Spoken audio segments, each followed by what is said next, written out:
शाम का समय था। हल्की हल्की हवा चल रही थी। गांव के एक छोटे से कच्चे घर के बाहर सरिता चुपचाप बैठी थी। उसके चेहरे पर थकान साफ दिखाई दे रही थी, लेकिन आंखों में अब भी एक अधूरा सपना झलक रहा था।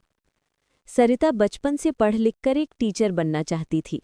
उसे किताबों से बहुत लगाव था। जब भी वो स्कूल जाती तो पूरे मन से पढ़ाई करती और हमेशा अपने टीचर से कहती, एक दिन मैं भी आप जैसी बनूंगी। लेकिन गरीबी और हालात ने उसके इस सपने को पूरा होने से पहले ही रोक दिया। कम उम्र में ही उसकी शादी कर दी गई। शादी के बाद उसकी जिंदगी पूरी तरह बदल गई। अब किताबों की जगह बर्तन और झाड़ू ने ले ली थी। कुछ ही सालों में वो 2 बच्चों की मां बन गई, राहुल और पूजा। सरिता ने अपने सपनों को दिल के एक कोने में छुपा लिया और पूरी तरह अपने बच्चों की परवरिश में लग गई। घर की आर्थिक हालत अच्छी नहीं थी।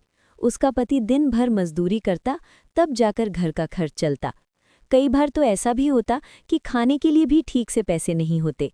लेकिन सरिता ने कभी अपने बच्चों को इसकी कमी महसूस नहीं होने दी। वो खुद भूखी रह जाती, लेकिन अपने बच्चों की थाली हमेशा भर कर रखती।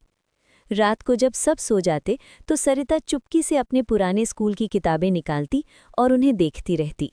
कभी कभी उन पन्नों को छूकर उसकी आंखों में आंसू आ जाते। वो जानती थी कि उसका सपना अब शायद कभी पूरा नहीं होगा, लेकिन उसने एक फैसला कर लिया था। वो अपने बच्चों के सपनों को कभी अधूरा नहीं रहने देगी। राहुल और पूजा दोनों पढ़ाई में अच्छे थे। सरिता हमेशा उन्हें पढ़ने के लिए प्रेरित करती।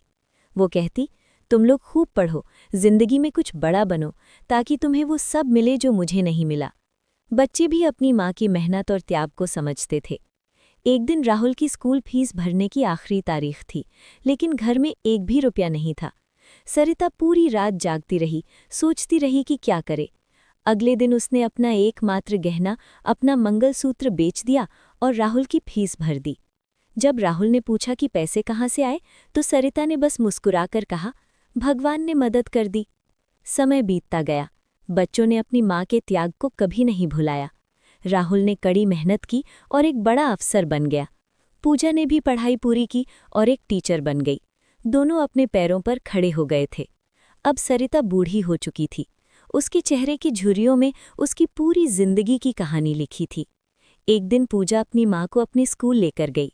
सरिता को समझ नहीं आया कि वो उसे वहाँ क्यों लाई है। स्कूल पहुंचकर उसने उसे एक कुर्सी पर बैठाया और कहा, माँ, आज आप ही हमारी खास मेहमान हैं।